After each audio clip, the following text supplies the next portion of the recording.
First time at the Christian Worldview Film Festival, so happy to be here. This is not what I typically do, believe it or not. Usually I am working in the production office, so this is going to kind of be a first for me, but happy to take you all along with me for the ride. I'm happy that you are here. I think the production office is probably one of the more obscure, maybe underappreciated parts of the filmmaking process, but I think it's really crucial, it's really important, and it's kind of the glue that holds it all together. So I'm going to talk a little bit about that, but just give you kind of a 60-second overview about me, a little bit of where I am coming from. This is Selinsgrove, Pennsylvania, where I grew up, spent most of my time. Beautiful part of the country, but very rural, very remote, about 3 hours from the closest major airport. And a fun fact about my time in Selinsgrove is that I graduated high school with a class of 20, a 2 and a 0. Oh yeah, so very small town, but I decided that I wanted to work in the film industry. So I went down to Lynchburg, Virginia, got a degree from Liberty University in their cinematic arts program there, and then moved to Atlanta, Georgia, where I've been for the last 5 years. During my time in Atlanta, I worked on everything from commercials, reality TV, big period, prestige television dramas, feature films of all shapes and sizes. And these are just some of the studios and the networks that I've worked with over the last few years. I started out in the production office. I took kind of a detour through the art department and set deck, and then came back to the production office where I am today. So very thankful for a variety of experiences. I've worked on both secular sets, I've worked on Christian movies, everything in between. So I'm grateful for, even though it hasn't been a straight path to get where I am, I'm grateful for the experiences that I've gained along the way. So this is the production office, maybe not the most glamorous or exciting part, but something that I find actually really fulfilling. And so I'm going to kind of talk about why that is. So I'm actually going to open us up in a word of prayer, and then we'll get into it. Dear God, we thank you as you are the ultimate creator, and everything that we create is a reflection of who you are. And just thank you for making us creative people, and thank you for making us storytellers as you are the ultimate storyteller.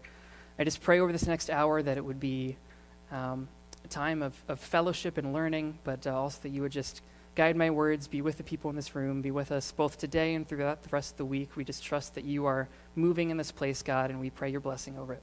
In Jesus' name I pray. Amen.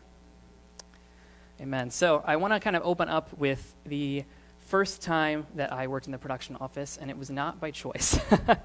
So my junior year at Liberty, as a class, we made a feature film, a film that was actually released into theaters. And the way they structured it was for the first 3 weeks, we all had one job, and then we took a week off for spring break. We came back for the last 3 weeks and another job. So a little complicated and convoluted for the producers to figure out, but a great learning experience for us. And for the first 3 weeks, I had what I thought was the most exciting job on the film set. I was the key set PA. I was right in the middle of the action. And for context, we were making a movie about firefighters, working with real firefighters, stunts, burning buildings down. I got to ride in a fire truck with a walkie-talkie and be like, all right, more sirens, just having a blast. And then they said, okay, Jordan, for the last 3 weeks, you're going to go work in the production office. And I was devastated. For context, our production office was, this is totally true, the second floor office space of an abandoned Macy's department store. That's where we had set up shop, and that's where I was going to be for the last half of the movie. Obviously, that experience kind of changed my perspective on what the production office is and the importance of a production office, and kind of changed the path of my future and my future career. So I'm going to kind of talk about, the first thing that I want to talk about is why work in the production office. A question that I asked myself a lot during those few weeks.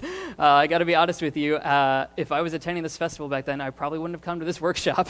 I would not have found the time or the interest. But I think a lot of you probably have something in common with me, just a love for getting things done. Some people call it a type A personality, very organized, attentive to detail, and I really found a home in the production office. And so I'll talk about that. But the first thing I want to say is that when you work in the production office, you get to interface with every other department on the set. because ultimately, and I'm going to kind of come back to this a lot throughout the next hour, the production office is a support department. And so a big part of our job is to make sure that all of the other departments, especially the on-set departments, have all of the resources, the personnel, the equipment, everything that they need to succeed. And so part of that is us going back and forth and being in constant contact with those departments. So when you work in the production office, you get to talk to just about everybody. The producers, the production managers that are directly over us are the ones that make the decisions, but once those decisions have been made, we get to put that into place in really practical ways. And we also get to be an advocate for those departments. So very often they'll come to us and they'll say, hey, we need more manpower this day. We need this piece of equipment to pull this off. And then we get to go to the producers on their behalf and basically advocate for them to figure out how we can make things happen. So I think that's really exciting. The second thing I would say is behind the scenes of behind the scenes. And what I mean by that is it doesn't get any more behind the scenes than working in the production office. If you've ever worked or if you ever watched a film or a TV show and thought, I wonder how they did that, the production office knows. We might not have been personally and solely responsible for making it happen, but at some point it's going to come to us, it's going to affect us. And so, I mean, even when you think like, how does the BTS scenes take place? Like, how do those people get hired? How do they get their equipment? How do they get the time and the space to film the interviews? That all happens from the production office. So it really is like an inside look at how everything happens. And then I kind of alluded to this earlier, but you get to use skills like organization, attention to detail, problem solving in a creative way. And so for me, I might be really good at a spreadsheet. I might be really good at sending a good-looking email, and I get to use those and still participate in a creative project because I do love to create. I am a creative person, but I'm also very skilled at just making things happen and putting things together in an organized way. And so this is kind of the perfect union of those two things for me, and hopefully that resonates with someone out there. And then the last thing I want to say about why you should work in the production office, if we're thinking about the different departments on a set as parts of the body, which is a metaphor we like to use often, some of them are obvious. The camera department might be the eyes, the sound department might be the ears, maybe the producers and the director or the brain. I'm not going to say the production office is the brain, but what I want to suggest is that the production office is like the nervous system because all of the information flows through the production office and we're in constant contact with all the different departments, all the different parts of the body, to make sure that everybody's working together and coming together to make something that's bigger than any one part could do on their own. And so I think that's a really exciting thing to be a part of. So with that, I want to get into the next section, which is what does the production office actually look like? If you can't tell by now, I'm going fast, and that's because I want to leave some time for questions at the end. So I'm going to try to hit the big points. And if there's anything that I breeze over that you want to come back to, just hold on to those questions, and I'll try to get to them at the end. So I'm just kind of going to go big picture here and talk about what it is, which is fun for me because I often get asked, what do you do? And I tell people, well, I work in film and television, and they always say, well, what do you do in film and television? And I think they're kind of hoping that I'll say something that they think is exciting, like I'm an actor, or I'm a writer, or I'm a director. And then every time I say, I work in the production office, they're like, oh, what's that? What do you do? And I always kind of stumble through, and I say, well, I do some logistics, I do some administrative work. I think the next time someone asks me what I do, I'm just going to send them the video of this this workshop. But there's a couple reasons why it's so hard to define my job. The first is that it can change, definitely project to project. It can change hour to hour based on what comes up. And the second thing is that there's a lot of just particulars that are kind of hard to explain if you don't have a general idea of how a film project works. But I'm going to kind of get into that, and hopefully I can get through these quickly. So the first thing, maybe not the most important job, but one of the biggest jobs that we have is to control the flow of information. Like I said, the production office is like the nervous system.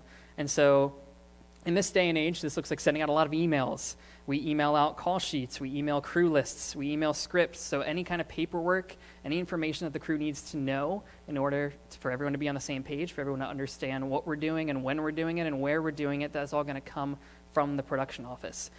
This also entails making sure that the right people get the right information and not too much information, because a lot of what we deal with is confidential to a varying degree, and so we have pretty closely controlled lists of people that get things. Overall, we kind of refer to this as distro, short for distribution, And generally there will be one person in the office whose sole job it is basically to just do this, to maintain those lists of who gets what, to make sure people have what they need when they need it. And it's not just crew members, it's also actors, it's actors' teams, which could include agents and managers, and if you're dealing with minors, maybe guardians. So it's all these different, it's outside vendors, locations, sometimes insurance companies want information. Everybody wants information, and so it's going to come from the production office. We also spend a lot of time making things clear and concise. So all of our emails are consistent. Everybody that gets an email knows exactly where to find the piece of information they're looking for. And then sometimes there's specific information. So in addition to the things that we send out every day, there could be a situation that comes up, like an actor's schedule changes, a filming location falls through, there's a script change that affects the next day's work, and we have to reach out to a specific department or a specific person and say, hey, be aware, this is happening, this is going to affect you. Like, they just wrote a scene and everyone's wearing sunglasses tomorrow, so we might want to call the props department and say, get some sunglasses, right? So sometimes our job, when we're controlling the flow of information, has to do with just keeping people in the loop, keeping people informed. And of course, sometimes we also are printing things, printing scripts, printing sides, which are just what are the script pages that we're filming that day, shuttling things back and forth to set, and just maintaining that information. The second kind of big picture thing that the production office is going to do is assist in onboarding cast and crew. And there's a lot of different facets to this. Generally, aside from like our own team, the production office is not going to make decisions on who gets hired, but once the producers, the supervisors, the managers make those decisions, it kind of comes to us to carry that out, to get that person up to speed, to get them all the paperwork they need, to make sure that everyone is caught up and ready to hit the ground running, because we do not slow down. It's constantly moving, and so we have to always get new people up to speed. Sometimes we do assist the UPM, the producers, in calling people and sorting through resumes, but after those decisions have been made, they come to us, and then we're going to work alongside payroll if you have a payroll department, just making sure everyone has the correct paperwork, that they're filling out the correct paperwork. If we have like day players, some cast members that come in only for a scene or two and then fly immediately back out, we need to make sure that they have all their contracts signed before they disappear. And this is just another part that we another way in which we serve the cast and the crew, and we make sure that people are taken care of and people are getting paid, and then all the legal paperwork is taken care of up front. Like I said, we're going to catch people up to speed with the latest scripts, the latest schedules, if they need a purchasing card, if they need gate access, if we're on a studio lot, all of this information, they're going to kind of be dumped on us like, hey, we just hired this person. And then we have to go to them and say, all right, here's everything that you need to succeed. And go from there. This also, if you're working on a bigger studio project, there's often unions and guilds that we have contracts with. Sometimes we have to contact them and make sure people are cleared for work. A lot of them, depending on the contract, we have to constantly keep them updated with who's working, how long they're working, what's going on. And so the production office is kind of going to be that main point of contact for those unions.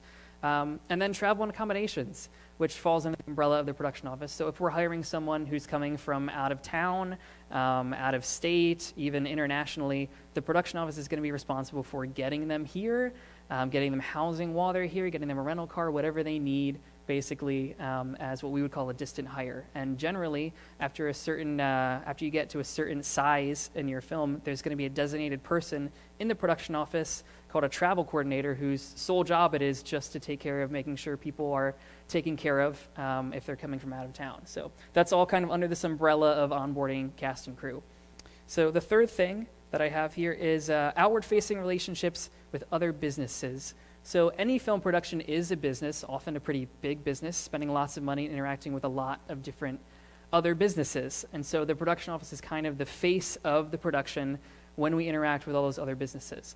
And other departments will, of course, have their own relationships. Props is going to have their own vendors. Costumes is going to have their own vendors. But at the beginning of the show, they're going to come to the production office and say, hey, we want to work with this person. Can you get us going? Can you set up the account? Can you take care of all the paperwork up front so that we can just say, we want this, this, and this, and get it. So we're going to take care of sometimes negotiating contracts or negotiating quotes, purchase orders, any of the paperwork that needs to be taken care of at the front end, and on an ongoing basis throughout the show. Just setting up those accounts, taking care of everything up front, and making sure that people are taken care of. One of the biggest relationships that we have is often we will be renting a space to shoot in. Sometimes that's like a major studio space. And in that case, the production office is kind of going to be the face of the production for that relationship as well. So if we need what we call a stage where we film on, if we need a certain amount of space, if we need stage managers, security is often a concern, office space, all of those needs are going to come from the production office to that studio so that we can take care of people. And that kind of leads me into my next thing, number 4, which is maintains an office space. So typically you're going to have the production office proper, but you're also going to have other offices attached to that. A lot of department heads will get their own offices, like the director, the DP, but also whole departments need spaces. So wardrobe needs a space, the art department needs a whole space. So we are going to basically provide those spaces, get everyone set up, get everybody everything that they need. And not just offices, it's also storage spaces, green rooms, rehearsal spaces, school rooms. If you have minors that need tutoring on set, these are all kinds of different spaces that I've been responsible for setting up and maintaining and tearing down at the end of the day. So, of course, we're going to also be stocking crafty, which is snacks, office supplies, getting people what they need. There's often what I like to call kind of a revolving door of studio personnel and bigwigs. So if you're working on a major studio project, I usually work here in the Southeast, a lot of the times in Georgia. Most of the studios are in LA. They have a lot of money tied up here, and so they want to keep an eye on it. And so very often, big executive producers will fly in for a couple days. They're going to need a space to work out of, and so we're going to be responsible for giving them that space and making sure they have everything they need, badge clearances, whatever they need to get the job done. This also means, there's major meetings that have to take place that we have to host. So there's often a production meeting, which is kind of like a big all hands on deck. What are we doing for the next few weeks that takes place right before filming starts? So we are going to be hosting that, providing the space, setting it up. If there's, any like a Zoom or a Skype component, we're going to be taking care of that. If there's like a table read, a script read through with actors, we're going to have to provide the space for that. And that's all kind of under the umbrella of just maintaining our office space. Mail is a big thing. So we're going to be receiving all of the mail and packages that come in for all the other departments and sorting those and sending them back out. There's outgoing packages. We're going to be taking care of that. And just kind of oftentimes we will set up an account with like either a FedEx or a UPS and kind of manage that as we go. So mail is a big thing that we do that kind of falls under that umbrella as well. Parking, if parking is limited, sometimes we have to assign parking and just keep an eye on that. Setting up phone and internet service, renting printers, shredding services, all of that kind of stuff, just kind of things that we will take care of because every single show is its own entity, its own production, and so every time you walk onto a new production, all of this stuff has to be set up from scratch. And so over the course of the year, I might be working on 5, 6, 7, 8 different productions, and every single one of them I have to walk into and basically set up an office space from scratch. And so that's a big part of what the production office is going to do. And of course, clean up everything at the end. So this past summer, I was here in town working on The Forge, which we all just got a really good look at in the main session. And we had a pretty unique office setup here in Albany. And one of the most unique parts about it, one of the most challenging parts about it was our trash situation, because one of the things we have to do in maintaining an office space is also take out the trash at the end of the night. And thankfully, our office assistants had a good attitude about it. But this is I'm just going to play a short clip that kind of illustrates what they were up against in just getting trash into the dumpster.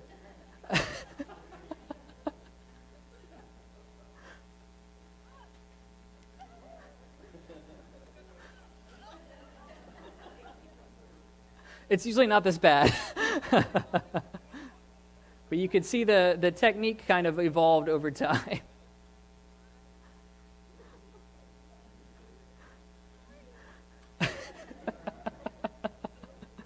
And here's when we were doing some night shoots. They really perfected the technique by this point, the two-person.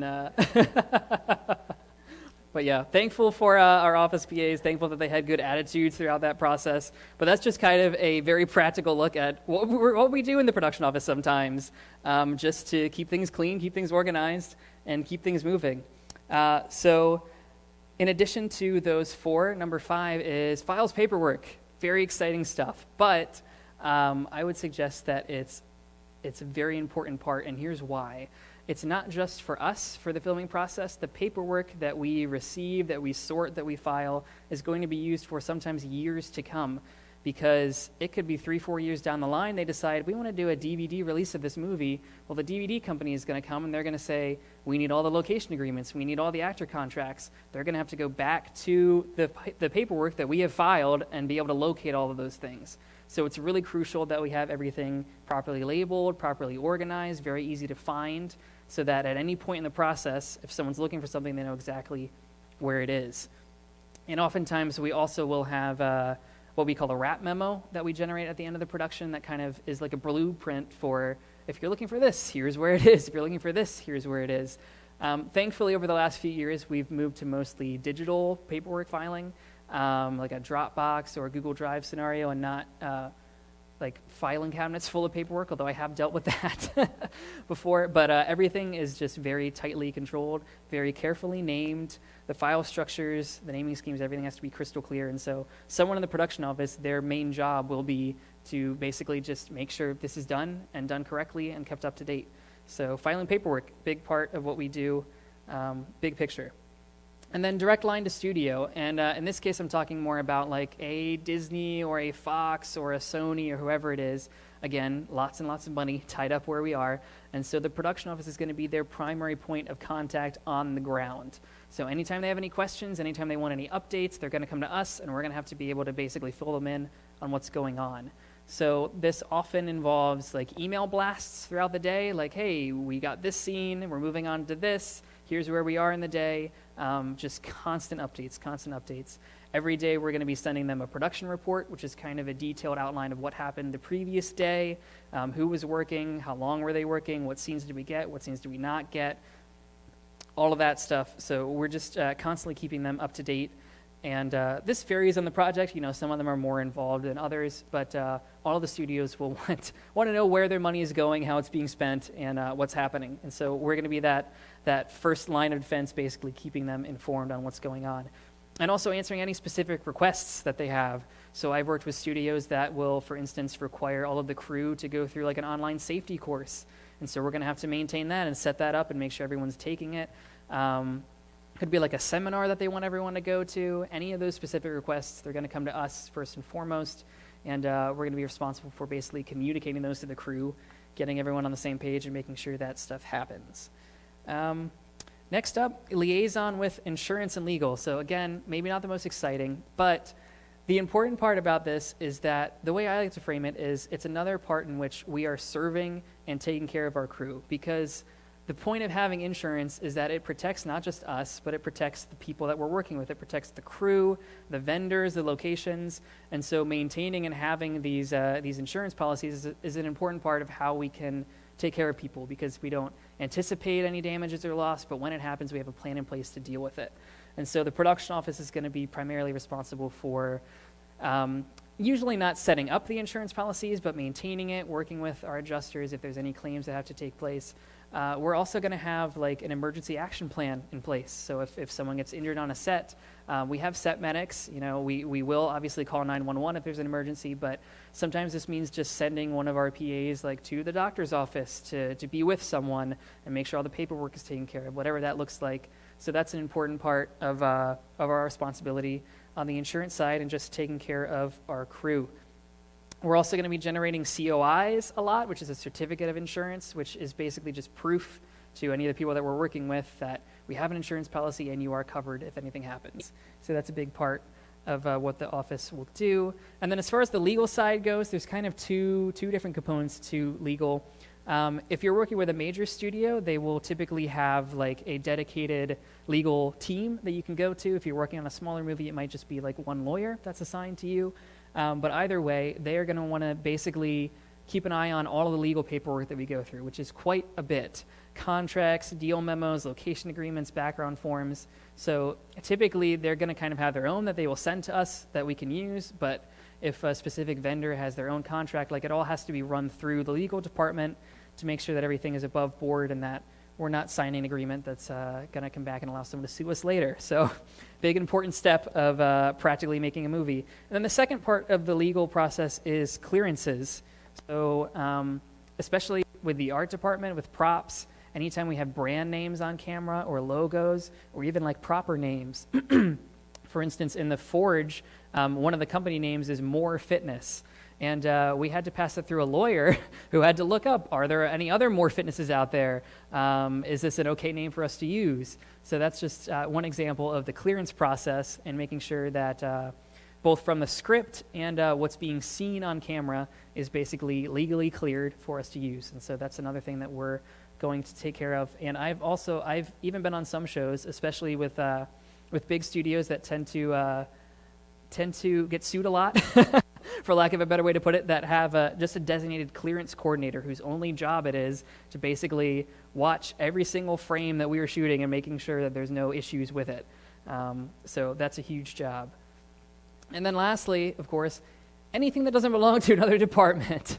So by that, I mean the production office is kind of the last line of defense. It is the catch-all after everything else happens. So if it's not getting taken care of by another department, it's going to come to us. There are some things that we do that are pretty consistent project to project. There are some things that may depend on the specific one, but anything that doesn't belong to another department is going to come to us. Some things like setting up catering at the beginning of the show, renting walkie-talkies, those are pretty consistent production office responsibilities. It could be something as specific as, like on a recent project, we had to rent like a high-powered projector and a giant screen. We didn't have a projector department, so it came to the production office, and we took care of it. So anything that really doesn't belong to another department, we're going to take care of that. And again, usually not single-handedly. Like with that projector rental, we were talking to lighting, we were talking to the art department and construction and making sure that it would all work together. But at the end of the day, that kind of came to us and was our responsibility. So when you take all of that together, this is just kind of a sample of what a typical day might look like. I know if you're looking at the outline, it's super tiny on there. I apologize for that. I'm not going to take the time to go through all of these because this is a lot of a repeat of what I've been talking about, but this is just to kind of give you a visual idea of all the different things that we are juggling on a day-to-day basis. And that's typically why the production office is usually between 6 and 8 people, sometimes more, sometimes less, but just to basically maintain all of these different pieces of the puzzle of keeping the ball rolling, keeping the film project going, keeping everyone in the loop, making sure that everyone's taken care of. And this is just the regularly scheduled programming, as I like to call it. So this is just what we plan on doing on a day-to-day basis. This does not include all of the curveballs that get thrown our way. And so one of the things that I want to do on my next slide is I have some examples of some of the problems that the production offices that I've been a part of have been asked to solve over the last few years. And this is not to say that I single-handedly solve these problems myself. I've worked with a lot of really great people that have helped. But these are totally real things that I have been asked over the last few years. We're going to start pretty mundane, right? We need an electrician to modify the electrical service at the warehouse we're filming in. So, we're filming at a space that has never supported movie lights before, and so we need to modify the electrical service, call in an electrician, get someone in here, and modify the panels so we can hook up our lights. Pretty easy, pretty straightforward, but that's in addition to everything else that we're doing, just another thing that comes to the production office. How about this one? We just hired a new hair department head and need to get her entire kit here by Monday. So this is midway through the filming, and they just decide that things aren't working out with our hair department head. We're going to make a change. And so this is the kind of call that we would get on like a Friday night, long after all businesses have closed. We need to get a new hair department head here by Monday morning. We're not, we can't stop filming, so they need to be set up and ready to go bright and early on Monday morning. And by the way, her kit is about 6 or 7 Rubbermaid containers that each weigh about 80 pounds, and they have aerosols, so they can't go on a plane. They can't be shipped through flight. They have to be driven here. So that's the kind of thing that we would get, and we made it happen. So we were able to get her kit there, and filming continued on Monday. But just another thing that happens on a Friday night in the production office. Getting a little bit more exciting here. The studio doesn't want to keep any of our 100-plus boxes of wardrobe for the sequel. Can you get rid of it? real situation that happened. So we were working on a major studio movie that they had already decided they were going to make like 3 or 4 of these, and so our wardrobe team kept everything. And when I say 100 plus boxes, if you're not familiar with how big a wardrobe E-crate is, it's about the size of a coffee table. So this is a warehouse full of boxes. This is long after our wardrobe team has completely left the show, because we just assumed that we were going to keep all of it and just store all of it. And we get this call with about a week left to go before we are completely off the project. And they say, actually, we don't really want to pay to store any of it, so you need to get rid of all in a week. And we did. We sold a lot of it, we donated a lot of it, and we made it happen. But that's just another thing that the production office gets thrown. One of my personal favorites here, totally real story that happened about 1.5 years ago. We needed to talk to an equipment vendor about installing a temporary road in a sand quarry and then bringing a 40-ton crane down it. If you're not familiar with what a sand quarry is, I was not familiar with what a sand quarry is. It is just a pit of sand, just a giant hole full of sand that we need to bring a 40-ton crane down it. And here's a picture of the 40-ton crane in the sand quarry. So we made it happen. And that's also, the giant bulldozer that we had to use to pull it out when it got stuck down there. But the crane was where it needed to be when it needed to be there. And just another example of kind of the craziness that we get to go through. Calling around vendors saying, hey, who can lay down a road for us? Calling crane vendors and saying, who has a 40-ton crane that they think we can feasibly drive into a sand quarry? All of this kind of stuff that just we get thrown as the production office. And this is why when I talk about problem solving, it's both the most stressful and the most fulfilling part of my job. Because at the time, it's very stressful and we have no idea how we're going to pull it off. But then when you get to look back at things like this, you can say, hey, we were able to do that. We were able to accomplish that. God made a way for us to figure out how to make this happen. And that's why I think working in the production office is so fulfilling sometimes. Because you get to do crazy stuff like this. No 2 projects are the same. But I have one more quote here, and it's probably my favorite. This was back when I still worked in reality TV, and if you're not familiar with how reality works, we get scripts a day or 2 in advance at most, and so we have no idea what's coming. And this was a real request that came to the production office. We need a live movie-trained porcupine by next Thursday. They decided they wanted a porcupine in the scene, and guess what? We had to find a porcupine. And so here's a picture of me with a movie-trained porcupine. That we had on set. So just some of the fun things that I've dealt with over the past few years that we were able to make happen.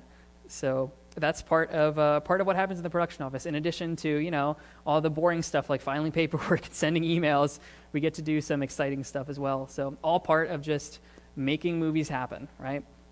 So this last section that I want to get to before I kind of open it up to some questions is just sort of my personal take on what does it take to lead a production office team. So over the last year or 2, I've been put in the position of production coordinator, which is the department head of the production office, kind of the leader of those 6 to 8 people.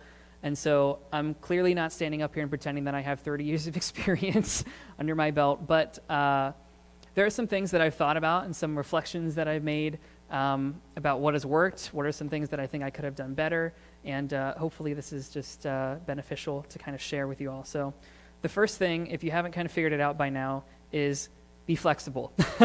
This is not something that comes naturally to me. I'm the type of person that likes to have a very detailed plan, be able to execute on that plan, and have all the pieces fall into place exactly as I expected them to. That is not how we make movies. And so one of the things I've had to learn is that the best laid plans can just as quickly fall away. And even though we had a specific direction, sometimes we need to take a turn and go this way just to keep the ball rolling, keep things moving along, and keep the production afloat. And so being flexible is a big thing that I have had to learn, and something that has really helped me. Along with that, of course, being calm under pressure. And easier said than done, right? But there's 2 things that I kind of think about when I say calm under pressure. The first is not to sound overly pessimistic, but the more I've worked in the industry, the more I've realized that things will change, plans will fall apart, that we will be thrown curveballs. And so when you learn to anticipate those things, you're able to basically say, okay, we expected that something would come up. Here it is. Let's figure out how we can tackle this together. And then the second part of it is just keeping a sense of perspective, right? So I've been in plenty of situations before where the reality is like, this project is more than likely going to go on with or without me. It may even go on with or without this piece of the puzzle that we're trying to solve right now. Just being able to take a step back and saying, hey, at the end of the day, we're just making movies. We're not saving lives. And so keeping that sense of perspective and that sense of calm.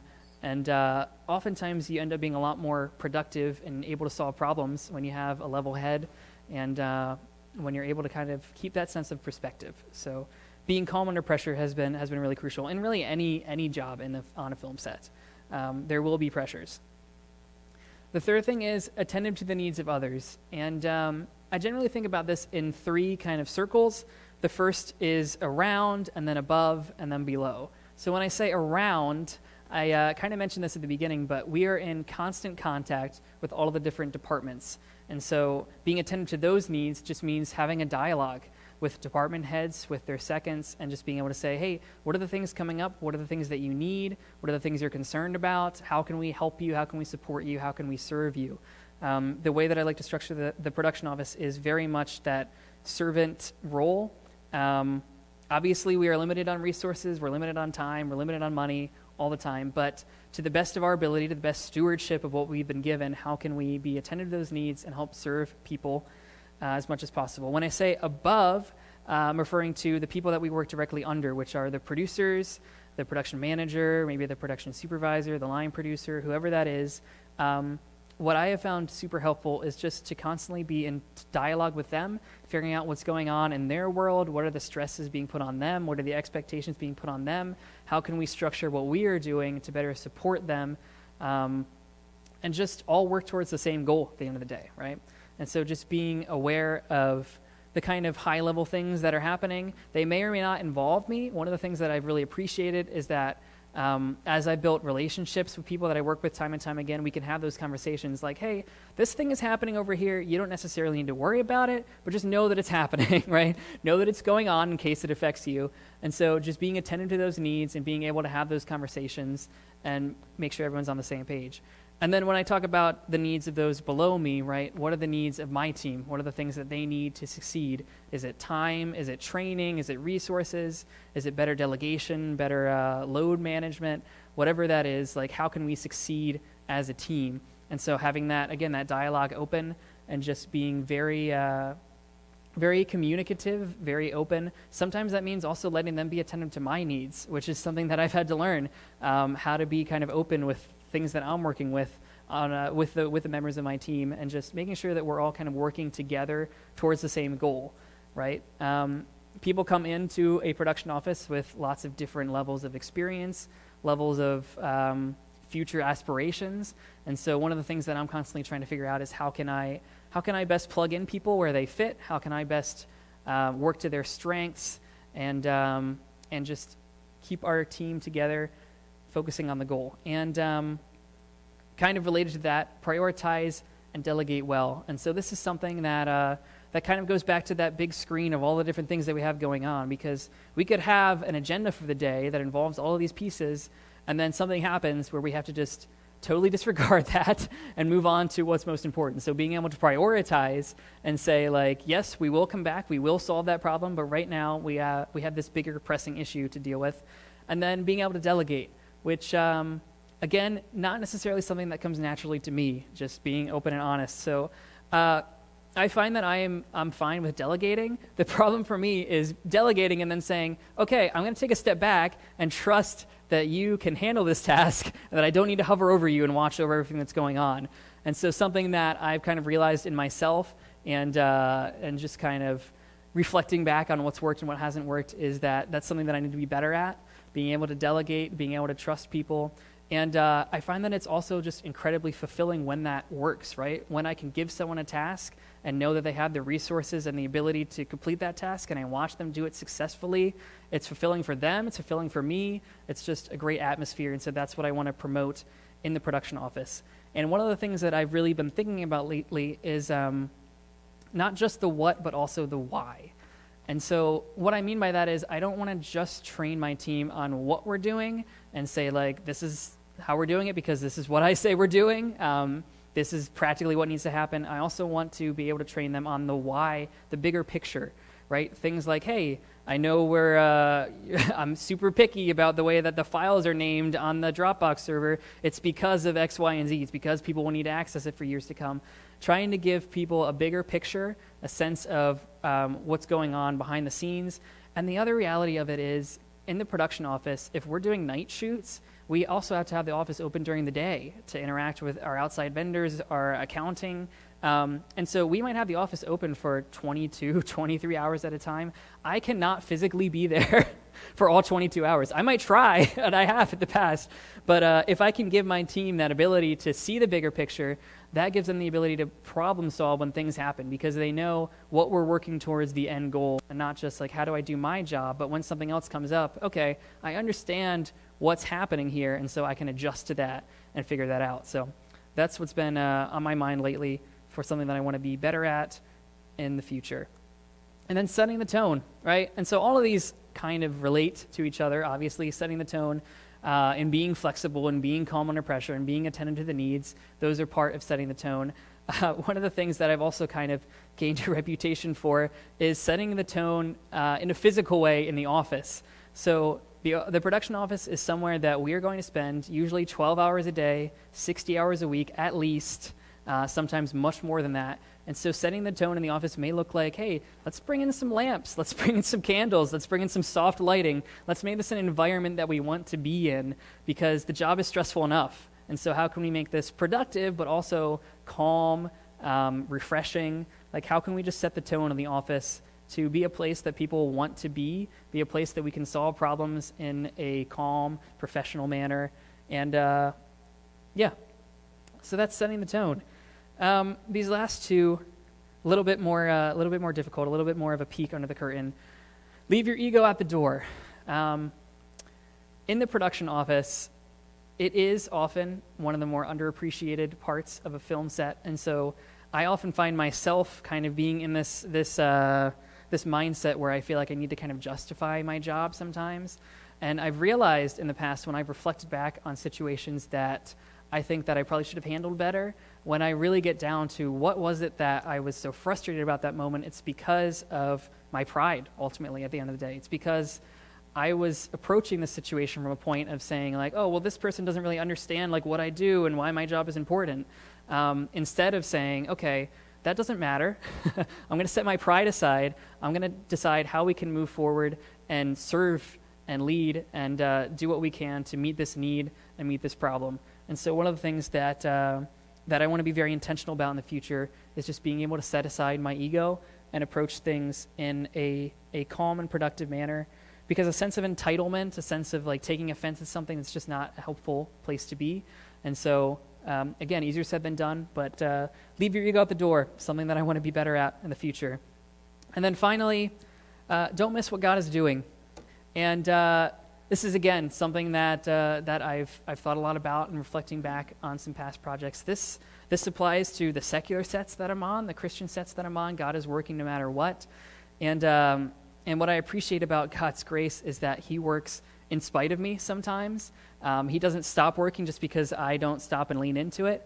But how much better would it be if I did take the time? I have seen situations happen in front of me where...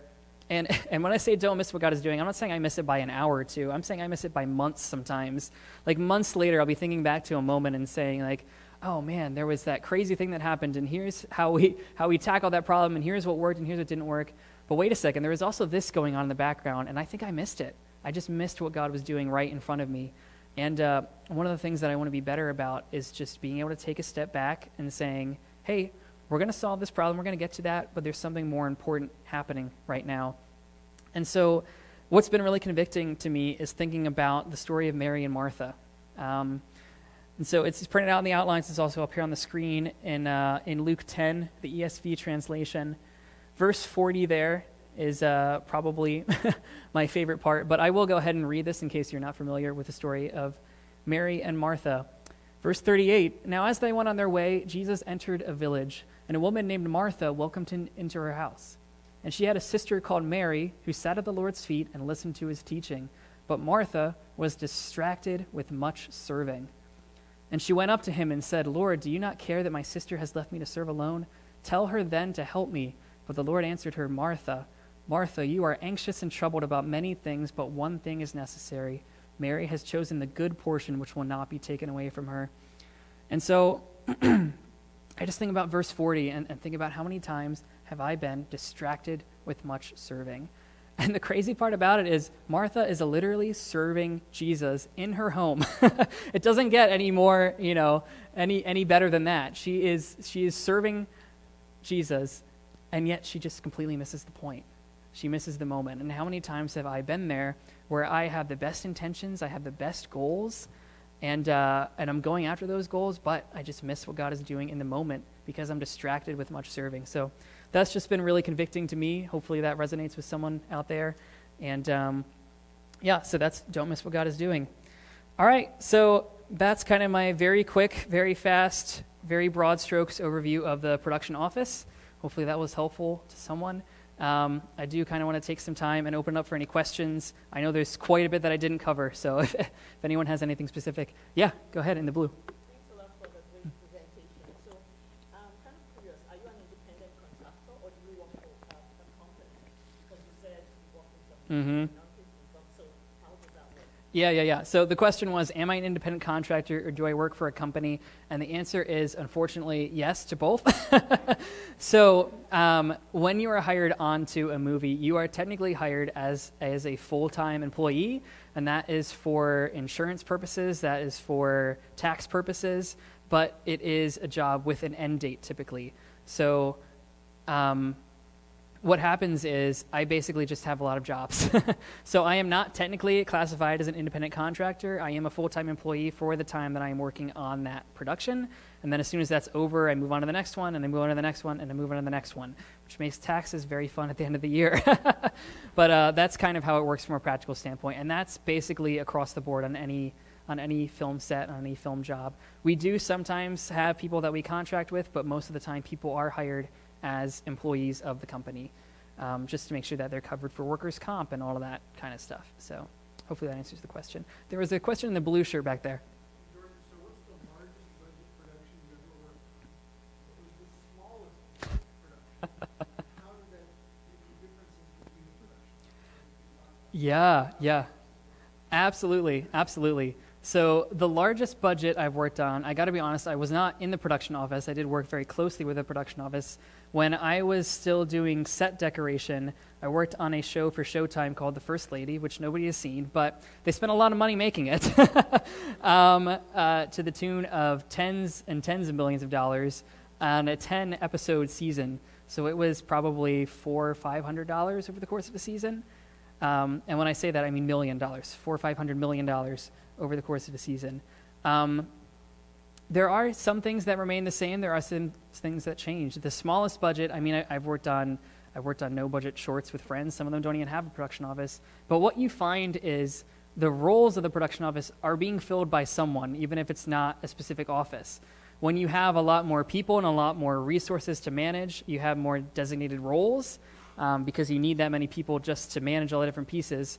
But things like sending out call sheets, like dealing with budgets and making those kinds of decisions, like those are always pieces of the puzzle, no matter how big the budget is. It just depends on how many people you need to actually fulfill those tasks. Can one person make the call sheet, send the call sheet, be on set, be the AD on set, or do you need 4 different people to make that job happen? It just depends on the logistics. But I would say it's always the same. It just depends on how many people you need to make it happen. So hopefully that kind of answers. Yeah, go ahead and find. Mm-hmm. Yeah, that's a great question. So the question was, who hires me and how do I get jobs, which is a great question. Typically, the producers and the production manager will be the people that hire the department heads, and then those department heads will go on and hire their departments. So the department head of the production office would be the production coordinator. So I would get a call from the producers or from the production manager, the line producer, and they would hire me, and then I would be able to bring on a crew of people from that. And kind of in constant talking with them, like, okay, how many people do we need? What's that going to look like? What are the start and end dates going to look like? So those are always conversations that the department heads are having with the line producer and the production manager. But that's kind of how it works. So it really is very relationship based, which can be a frustrating barrier of entry for people trying to get into the industry. I've been there. I'm still there oftentimes, trying to constantly keep up with relationships, forge new relationships. Unfortunately, that is kind of the way of the industry for a variety of reasons, but it's who you know and who can get you in the door, and then just doing good work to stay there. Yeah. So when you were the department head, like Mm-hmm. you had to hire everyone you need to, were you making those decisions based off of like degrees in school or the relationships of, hey, you're type A, you're administrative, Yeah. you're hired? Yeah. So the question is, how do I as a department head make hiring decisions? It varies. There's been times when I've put out a call and asked for resumes and sorted through resumes and called people. I've definitely done that before. I've also been in situations where sometimes the production as a whole has been given a list of people from a school or something that they're like, okay, we need to hire a certain amount of people from this school. Oftentimes there will kind of already be a network in place. There's people that we just work with on a regular basis. Those people know other people. Those people know other people, and you kind of start there. It really does vary. What I look for most often is personal references, I think, more than anything else. Degrees vary, experience varies. Depending on the job that I'm looking for, I may not be really concerned about the experience, but if I can talk to someone that knows that person and will vouch for them, that to me is worth just as much as anything else. So it really is a lot of what we do in the production office can be taught pretty easily. It comes down to a personality thing and just an attitude thing at the end of the day. So that's what I look for. Yeah, I know. I'm not looking over here at all. I'm sorry. Go ahead.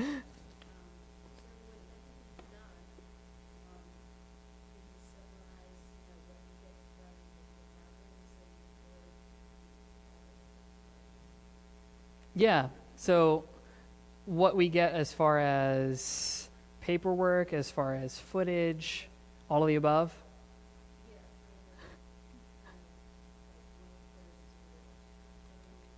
Mm-hmm. Yeah. Okay. So the question was just kind of summarized all the different pieces that we get from the departments and where it goes, which is a good question. Primarily, what we do in the production office is collect paperwork, like I said, and so as far as all of the footage that comes from set, that's going to be a whole different department typically. As far as all the props. Oftentimes we are kind of shipping things back to a studio if they want to keep things, or we're selling it. But as far as paperwork goes, we will have what we call a wrap drive, which is sometimes a physical drive, sometimes it's just a link, and then we're going to send that along with a wrap memo to the producers, to the studio, to everyone that's going to be taking it and running with it in post-production. So hopefully that kind of helps answer the question. But a lot of the departments will be responsible for their own, whatever they have left over at the end of the day. And we're going to kind of help be that go-between between the studio and those departments and figuring out what do we need to keep, what do we need to sell, what do we need to donate, where's it all going to go at the end of the day. So hope that helps. Yeah. You said that you're not necessarily worried about losing lives, but there is a lot of liability. Absolutely. Yeah. How do you manage the liability aspect, and what's the worst case scenario? Right. So the question was, what's the liability? What's the worst case scenario? Right. So we have a couple different ways. Obviously, having an insurance policy is a way that we can protect people financially. We also will have set medics on set that are constantly monitoring if anything goes wrong. They are our first line of defense, essentially. They are the person that will handle anything from, a scratch, a cut, or a broken leg, or, we have an action plan in place. If we need to call an ambulance, how is that ambulance going to get to the set? How are we going to get people to where they need to be? So thankfully, I haven't been in many of those scenarios. They do happen, unfortunately. But the best thing we can do is just maintain a safe environment, and that is again, up to all the different department heads to kind of maintain their own departments, but also we will talk with the studio and make sure that the space that we are shooting at is a safe environment. We'll talk to the location and make sure that that is a safe environment. So that's all just part of kind of taking care of the crew, making sure people are protected. So I would say set medic first and foremost, as far as like the human cost, having the insurance policy, and then also just safety. When you work with a major studio like Disney, for instance, they have designated safety reps that will come visit your set and make sure everything is basically up to code. So just all things how we take care of people. Yeah. Well, yes and no. So the further question was, does the buck stop with me? And ultimately, at the end of the day, the studio is going to the producers to make sure the movie gets made. And so I obviously am a big part of making that happen. But the producers are going to kind of delegate those tasks to me. So there is a hierarchy. I'm not at the top of it, thankfully, in some situations. But yeah, hopefully that kind of answers that question. I think we have time for maybe one or two more. I see in the corner.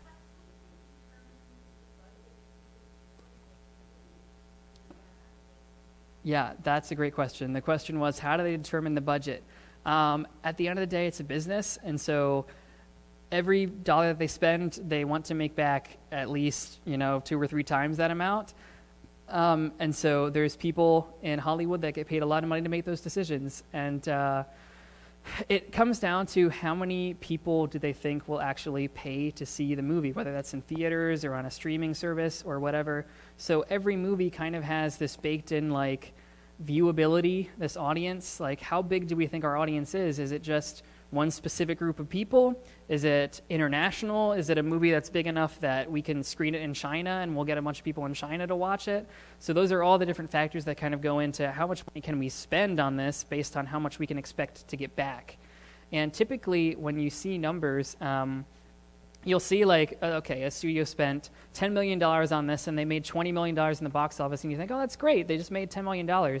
The problem is they might have also spent $10 million marketing the movie and hiring their actors to go on late night television and putting posters up and getting it to the theaters. And so you often have to make at least twice the money that you spent on production back in order to make a profit. So those are kind of all the different pieces that go into it. And thankfully, I don't make those decisions, but have been on the receiving end once those are made. Yeah, in the front.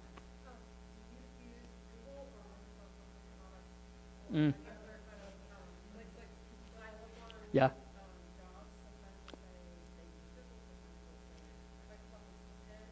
It does depend. So the question was more specifically like software that we use. I do use Office on a pretty regular basis. I also will use Google. We use Google a lot when we do collaborative things. So if there's a spreadsheet that everyone needs to be able to access and update in real time, Google Sheets is really good for that type of thing. If there's a document that I want to look really clean and polished, I might take it over to Excel just because I'm more comfortable personally. I find that it's easy. It's probably the best policy to be comfortable in anything. But yeah, it just depends. Some producers will work like exclusively in Office, and if you don't have Office or you're not familiar with it, you're kind of straight out of luck. So it's helpful to have both. But I found that there's use cases that are better for one or the other, if that makes sense. Mm-hmm.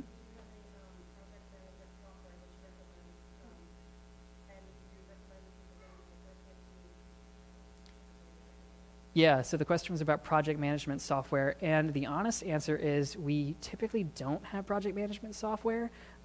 It might be a little archaic, but typically it is just like a Google Sheet or a spreadsheet or a lot of different people with a lot of different things that they're juggling.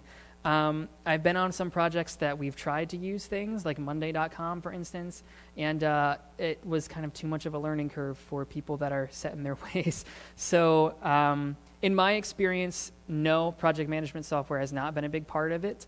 It really is just nuts and bolts, like getting things into a spreadsheet. So I think we are just about out of time, so I've got to turn it over to whoever is coming up after me. But thank you all for coming. Thank you all for learning about the production office. I appreciate that. Yeah.